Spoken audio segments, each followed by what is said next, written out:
আছে আমাদের দেশে। আমাদের একটা জিনিস দেখেন যে ইন্টারন্যাশনালি আপনি এসেই পারফর্ম করতে পারবেন না। একটা একটা টাইম যদি আপনি স্পেন্ড করেন ডোমেস্টিকে, ভালো খেলেন, ভালো খেলার পর একটা প্লেয়ার যদি 3-4 বছর টানা ভালো খেলতে পারে, তারপর যদি ইন্টারন্যাশনাল ক্রিকেট আসেন তখন তার জন্য ইজি হয়ে যায়। সো আপনি 1 বছর পারফর্ম করে যদি ইন্টারন্যাশনালের সাথে আসেন তাহলে আপনার জন্য সো আমার কাছে মনে হয় ওইখানে এইচপি এ টিম এখানে পাকাপোক্ত হয়ে ন্যাশনাল টিম আসাটা খুবই ইম্পর্টেন্ট। হয়তো কিছু প্লেয়ারের ক্ষেত্রে, হয়তো 1-2টা প্লেয়ারের ক্ষেত্রে এরকম হয় বেশি ভালো পারফর্ম করেছে, অনেক ট্যালেন্টেড প্লেয়ার, তারা খুব আর্লি ইন্টারন্যাশনালের সাথে ম্যাচিং করে ফেলতে পারে, বাট সব প্লেয়ার একই রকম না। সো আমার কাছে মনে হয় ওই জায়গাটা ফোকাস দেওয়া উচিত সবার। থ্যাংক ইউ ভাই।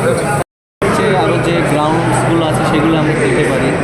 এটা আসলে ক্যাপ্টেন কীভাবে চায়, কোচ এবং টিম ম্যানেজমেন্ট কীভাবে চায়, প্রিপারেশনটা সেটা তাদের একটা এই যে আমরা কি উইকেটে খেলতে চাই ইন্টারন্যাশনাল ক্রিকেট।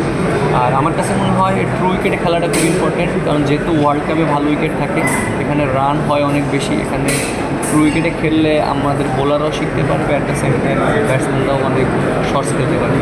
যেটা বললেন যে এটা অবশ্যই ক্রিকেট বোর্ড দায়িত্ব নিয়ে তারা দেখবে যে এটা আসলে কিভাবে হয়েছে, কিভাবে করেছে তারা ক্লাব ক্রিকেটে। আমার কাছে মনে হয় এটা খুব সুন্দর মতন তারা হ্যান্ডেল করবে।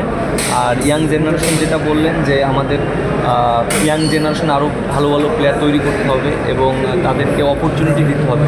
সো 1-2টা ম্যাচ তাদের উপরে খারাপ খেললে যেন ট্রাস্টটা না হারায়, তাদেরকে যেন সেই ট্রাস্টটা থাকে তাদের উপরে, এবং এক্সপিরিয়েন্স হয়ে যেন ন্যাশনাল টিমে আসে। এইটা আমার কাছে মনে হয় যে এক্সপিরিয়েন্স হয়ে ন্যাশনাল টিমে আসলে তার জন্য খেলাটা ইজি হয়ে যায়।